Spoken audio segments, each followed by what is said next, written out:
wasn't supposed to be home that early. In fact, if I had stayed just 30 minutes longer at work, I probably would have walked into my happily ever after. But fate has a cruel way of rewriting your story. I walked into my apartment and dropped my bag on the table. Then I heard it. Soft laughter. Careless. Intimate. Familiar. My chest tightened. My stomach twisted. No, it can't be, I whispered to myself as I stepped toward the bedroom. Every instinct screamed at me to stop, to turn around, to pretend I hadn't heard anything. But I couldn't. I couldn't unhear it. I touched the doorknob. Cold. My fingers trembled. I opened the door. And there it was. Ryan. My fiancé. The man I was supposed to marry in 2 months. In my bed. With Chloe. My sister. The world stopped. I couldn't move. I couldn't speak. The laughter stopped abruptly. They froze. And in that frozen moment, 1,000 thoughts collided in my head. How long? Why? How could they do this to me? I wanted to scream, to run, to disappear, but my legs betrayed me.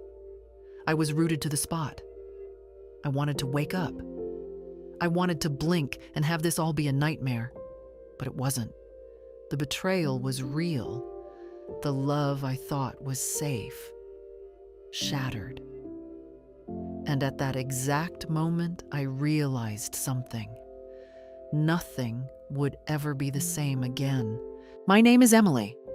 I am 28 years old. Before that day, I thought I understood what love was. I thought love meant loyalty, trust, safety. I thought it meant choosing one person and building a life together.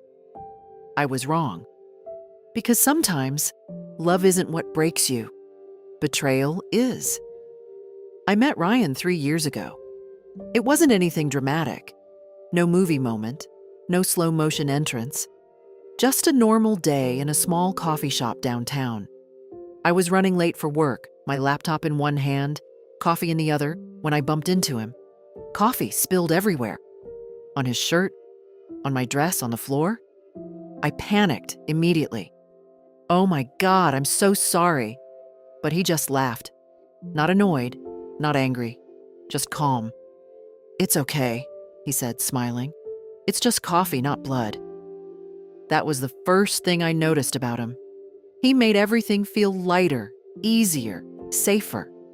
And somehow that made me want to know him more. We started talking casually. Small conversations at first, then longer ones.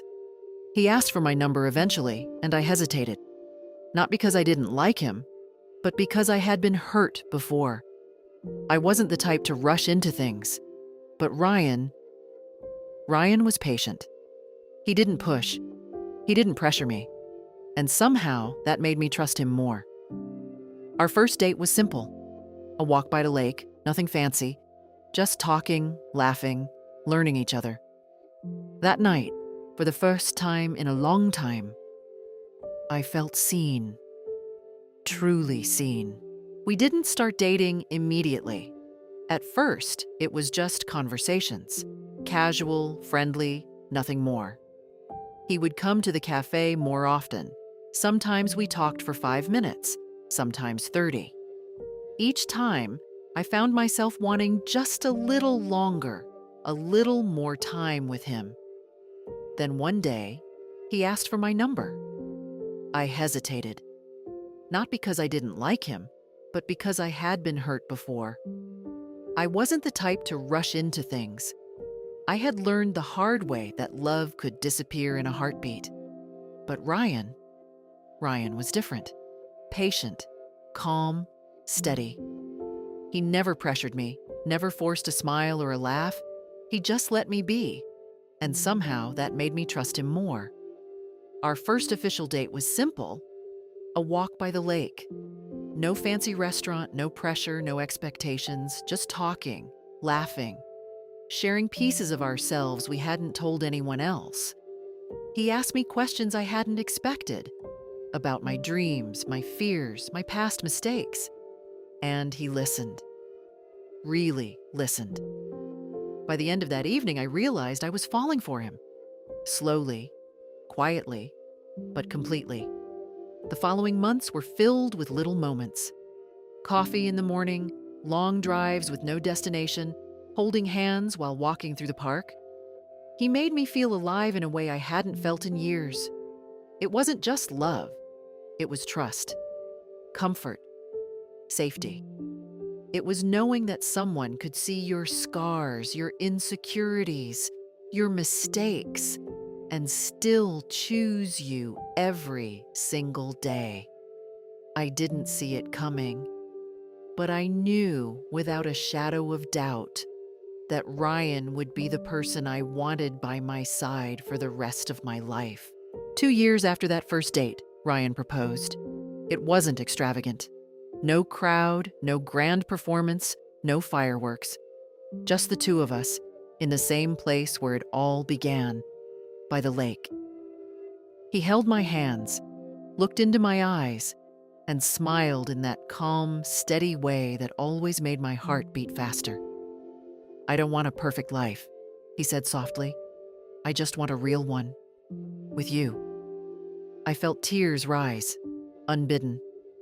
I had imagined this moment so many times in my head, yet nothing compared to the real thing. I said yes without hesitation. I didn't even think. I just knew. For a while, everything felt perfect. We started planning our life together. The wedding, the house, even little details like which side of the bed each of us would sleep on. It all seemed simple, natural, and safe. I was happy. Truly happy. But I didn't know that life had a way of hiding storms behind the calmest days. I didn't know that the person I trusted most could also be the one who would break me in ways I never imagined. Chloe is my younger sister. She's 24, full of energy, confidence, and a kind of beauty that makes people notice her the moment she walks into a room. Growing up, we were always different. Where I was quiet and careful, she was loud and fearless. Where I planned and hesitated, she acted first and thought later. People were naturally drawn to her.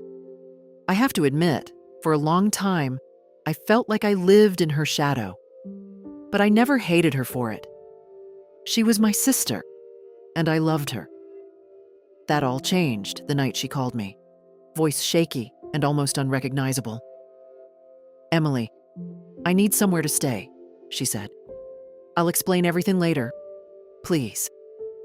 Without a second thought, I said yes. She had nowhere else to go, and she was my sister. Family mattered more than anything. When she arrived, I tried to ignore the uneasy feeling in my stomach. She hugged me, whispered, "Thank you," and we laughed about small things. But there was something in her eyes, something secretive, guilty, almost excited. I didn't know it then, but that night marked the beginning of the storm that would destroy everything I had built. At first, it was subtle, almost invisible. Chloe would linger in Ryan's office a little too long when I wasn't looking. She laughed at his jokes in a way that felt different from how anyone else laughed. I brushed it off, told myself I was imagining things. I tried to believe in Ryan, in our love, in the life we were planning together. But small moments kept adding up. One evening, I came home early from work, a habit I didn't usually have, and I noticed them in the living room. Not doing anything overtly wrong, just sitting close, talking quietly, sharing a joke that made them both smile in a way that made my stomach drop. My heart clenched, and I quickly looked away. Pretended I hadn't seen it. I told myself I was overthinking, that I was paranoid. But the truth was, I couldn't stop noticing. The stolen glances, the touches that lingered a moment too long, the quiet familiarity between them that didn't belong. And every time I saw it, a small seed of doubt and fear planted itself deeper in my mind. I wanted to ignore it. I wanted to tell myself everything was fine. But deep down, I knew something was wrong. It was late. I had stayed at work longer than usual, trying to calm the growing unease in my chest. When I finally returned, the apartment was quiet. Too quiet. At first, I thought maybe Ryan and Chloe had gone out, but then I heard it. Soft laughter, the kind that makes your stomach drop. I froze. Every instinct screamed at me to stop, to leave, to pretend I hadn't heard anything, but I couldn't. I walked toward the bedroom, each step heavier than the last. And then I saw them. Ryan, my fiancé, and Chloe, my sister. Together, closer than I had ever imagined they could be. Time stopped. The world narrowed to just them, just the betrayal in front of me. I wanted to scream, to cry, to run, but my legs wouldn't move. Ryan looked. The next morning I didn't speak. I didn't eat. I didn't move. But Chloe didn't seem to notice. She was cheerful, almost too normal, like nothing had happened. I had had enough. I grabbed her by the arm as she walked past the kitchen and pulled her into the living room. "Chloe," I said, my voice shaking but loud enough to demand attention. "We need to talk." She turned, surprised. "Emily, what's— Don't even try to act innocent," I snapped. "I saw everything last night. Every single thing." Her face went pale. She opened her mouth to speak, but I cut her off. "How could you? How could you betray me like that? Your own sister?" She looked down, guilty, fidgeting with her fingers. "Emily, I didn't mean for it to happen like this." "Didn't mean for it to happen?" I repeated, my voice rising. "You slept with my fiancé. You didn't mean for it to happen. You made choices, Chloe. You knew exactly what you were doing." Her eyes filled with tears. "I'm sorry. I was lonely, and I didn't know how to stop it." I laughed bitterly, shaking my head. "Lonely? That's your excuse? You destroyed everything I had because you were lonely?" Her apology meant nothing to me. Nothing could undo the betrayal, the pain, the way my trust had been shattered. I stepped back, my hands trembling. "You are my sister. I loved you. I trusted you. And you took everything from me." She lowered her head, unable to meet my gaze. I wanted to turn and leave, to never look at her again. But even as anger— I waited until Ryan came home that evening. My chest was tight. My hands were trembling. Every step I took toward him felt heavy, loaded with the anger and pain I could no longer contain. "Emily," he started, seeing the expression on my face. "We need to—" "No," I cut him off sharply. "We don't need to. I saw everything. I know everything." His face fell. He looked like a man caught in a storm, powerless. "Emily, it's not what you think." "Not what I think," I shouted. "Ryan, I watched you with her. I saw you betray me. You lied to me every day, every plan we made, every promise, every word, all lies." He tried to step closer to reach for my hands, but I recoiled. "Don't touch me. How could you? I trusted you. I loved you. I gave you my heart. And you gave it to her." I made a mistake," he said, voice breaking. "I never meant to hurt you. I swear. You never meant to hurt me?" I echoed, laughter bitter and hollow. "Ryan, do you even hear yourself? You betrayed me with my sister. You betrayed me with the one person I trusted most. And you call it a mistake?" He looked at me, tears in his eyes. Emily, please, I love you. I didn't know how to stop it. I was weak. I shook my head, stepping back, cutting him off again. Love? This isn't love. Love doesn't destroy the person you care about most. Love doesn't lie, cheat, or break promises. You've ruined everything, Ryan. Everything. For a long moment, neither of us spoke. I could see the guilt in his eyes. I could see the regret. But I didn't care. Not anymore. Because the trust I had in him, the love I had given him freely, was gone. And the pain, the betrayal, was mine to carry. That night, I didn't sleep.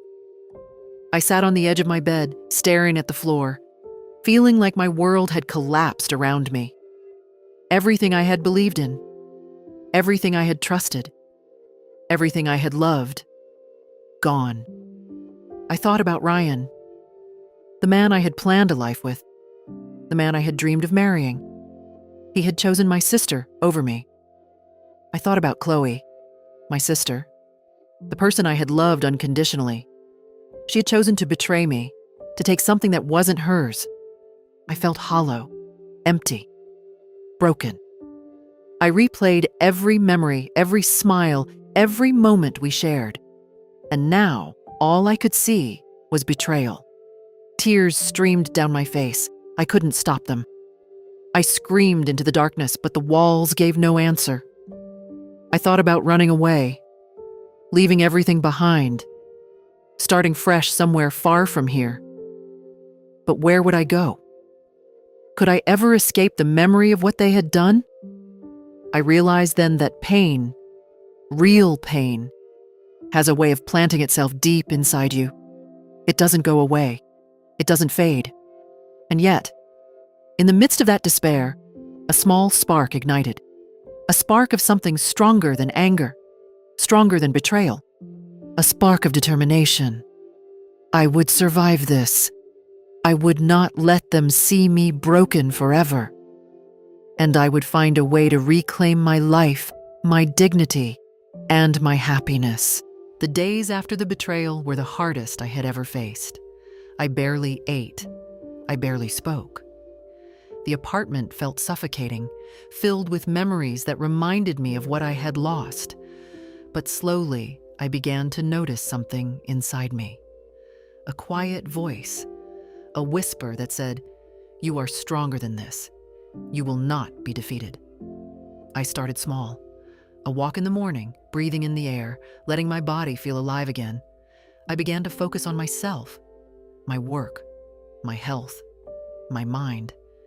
Every day I pushed a little further. Every day I reminded myself that my life was mine, not theirs to destroy. And then I started to plan, not for revenge, not yet, not the way most people imagine it. I needed power, control, knowledge, strength. I started gathering information, learning everything I could about Ryan, about Chloe, about the way they had built their lives, their routines, their weaknesses. I wanted to be ready. I wanted to be untouchable. I started exercising, building not just my body, but my confidence. I reconnected with friends I had lost touch with. Weeks passed, and I slowly regained a sense of normalcy. Work became my refuge. The office, the people, the structure, all of it grounded me. One afternoon, while reviewing documents for a high-profile client, I stumbled upon something unexpected. A name, a company, a connection. It wasn't just a coincidence. It was an opportunity. I realized that the company belonged to someone I had only ever seen from a distance. Someone powerful, influential, and wealthy beyond imagination. For the first time since the betrayal, I felt excitement. Not for love, not for revenge, but for control. I started researching, digging, learning everything I could about this opportunity. It was risky, yes, but risk had always been a part of life. And after everything that had happened, fear no longer controlled me. I made a a careful, precise plan. I would position myself where they least expected. I would build a life of my own, one that no one could touch. And if Ryan and Chloe thought they had destroyed me, they were about to see that I had only just begun. For the first time in months, I felt hope. And this hope felt like power. It was at a charity gala, one of those events I never thought I would attend alone. I wore a sleek black dress, simple, elegant, nothing flashy. I didn't want attention. Not yet. But attention found me anyway. He was impossible to miss. Tall, commanding, with a presence that seemed to fill the entire room. His gaze swept across the crowd, and somehow, when it landed on me, everything else blurred. I felt a strange pull, a curiosity that I couldn't explain. He approached with ease, confidence radiating from every movement. "Emily, right?" he asked, his voice calm but commanding. I blinked, surprised. "Yes. Do I know you?" "Not yet," he said with a faint smile. "But I believe we're about to change that." We talked for hours. Not about business, not about power, not about anything I could have anticipated. He listened. Truly listened. He asked questions. He laughed at the right moments. I felt alive again in a way I hadn't since Ryan and Chloe. And yet, there was something else. A sense that this encounter wasn't just chance. It felt like destiny. And deep down, After the gala, I couldn't stop thinking about him. Not just the billionaire, but the way he had made me feel. Seen, valued, alive.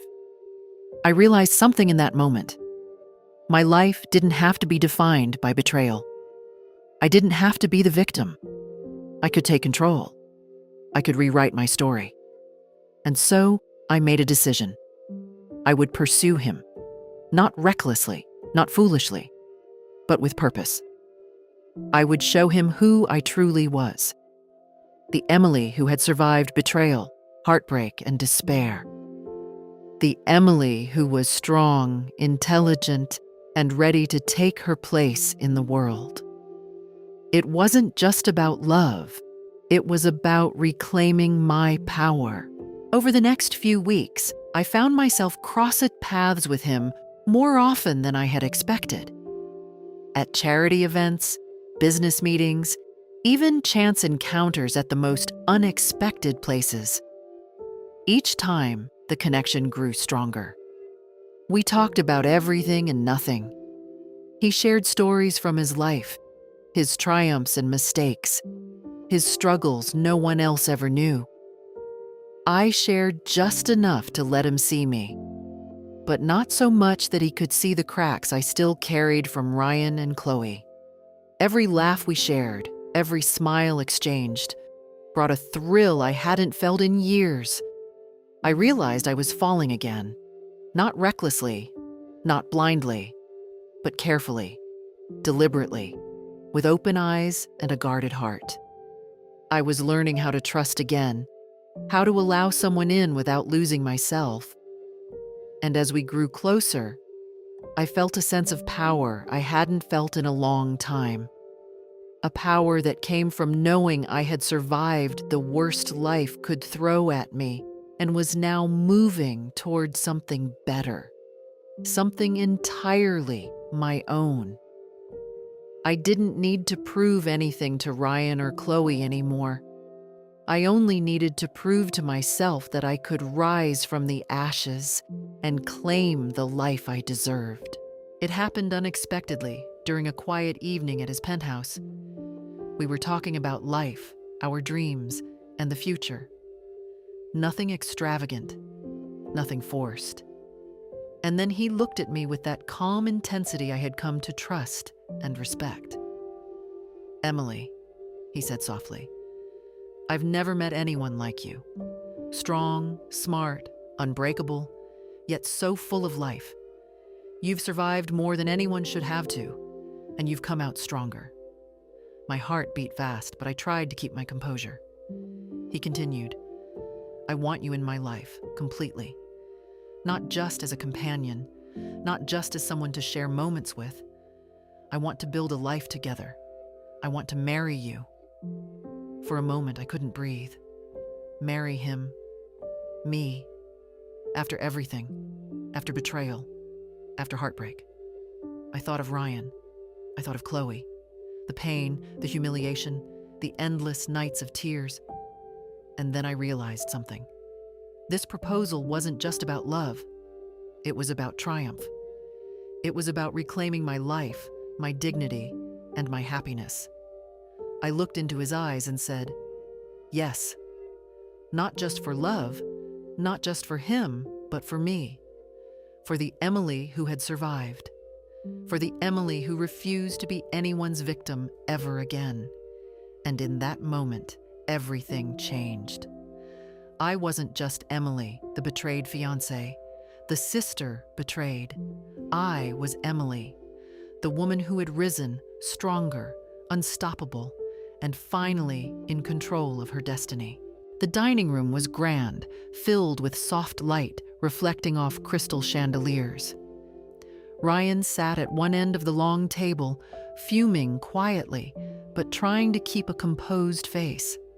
Chloe, sitting beside him, fiddled nervously with her napkin, avoiding eye contact with anyone. Their father, my soon-to-be husband, stood at the head of the table, his presence commanding attention. "Gentlemen, ladies," he began, voice smooth and deliberate. "I want to introduce someone very special to our family." Ryan and Chloe exchanged a glance, curiosity flashing across their faces. I walked in behind my sister, calm, poised, every step deliberate. The moment their eyes landed on me, the room went silent. Ryan froze mid-breath, his jaw dropped. "Emily?" His voice cracked, disbelief overtaking him. Chloe gasped, clutching the edge of the table. What? You're... My father smiled warmly, as if nothing could disturb him. "Yes, Emily is my fiancée. She will be my wife. And yes, Ryan, she will be your stepmother." Both Ryan and Chloe sat frozen, shock written across their faces. Their betrayal, their schemes, all meaningless now. You can't!" Ryan finally shouted, his face red with fury. "She was my fiancée. This is insane!" "I can, and I did," his father said, calm and firm.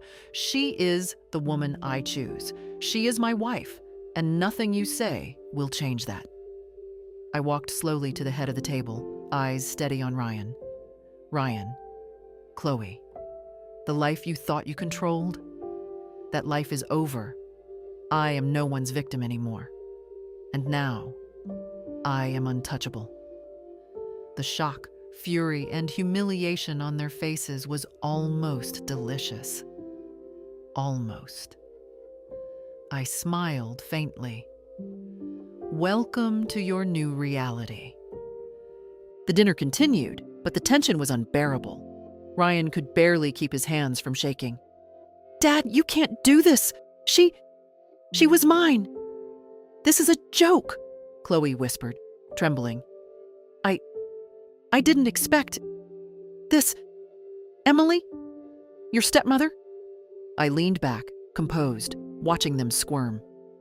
"Yes, the woman you both betrayed, the one you thought you could ruin, is now the one in control." Ryan slammed his fists on the table. "This is humiliating. How could you marry her? She's my ex."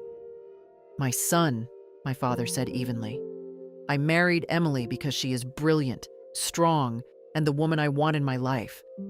She is my wife, and she will have a role in the company and in this family. She is untouchable. And yes, she is your stepmother." Chloe's face paled. She could not believe it. She had expected Emily to be crushed, defeated. not elevated, untouchable, and adored by the one she had betrayed. I added softly, my voice sharp with authority. Ryan, Chloe, betrayal comes full circle. You lost a woman you tried to manipulate and control. I survived. I rose. And now, I am untouchable. Ryan buried his face in his hands, fury and helplessness battling inside him. Chloe looked away, ashamed, unable to speak. The power shift was complete. The ex-lover and the traitorous sister had finally met their match. Weeks passed, and life settled into a new rhythm. A rhythm that left Ryan and Chloe simmering in their private humiliation. Emily moved confidently through her new life. Elegant, respected, and fully married to the billionaire. She wasn't just a wife. She was a partner in his company, influencing decisions, commanding respect from employees and board members alike. Ryan avoided her at every chance, the reminder of his past betrayal and humiliation burning inside him. Chloe had vanished entirely, unable to face the consequences of her greed and manipulation. Her husband looked at her with pride. "You've taken control of your life completely," he said. Emily smiled faintly. "I didn't just take control. I claimed what was always mine, my dignity, my happiness, my life. And I did it my way." Whenever Ryan caught a glimpse of her, that confident smile, that power, reminded him that he had lost everything. Emily glanced at him once, cool and composed. She had survived betrayal, humiliation, and heartbreak, and had emerged victorious, untouchable, and utterly in control. Her ex-fiancé and the younger sister had lost not just a woman, they had lost their power over her. And in that quiet dominance, Emily finally felt complete.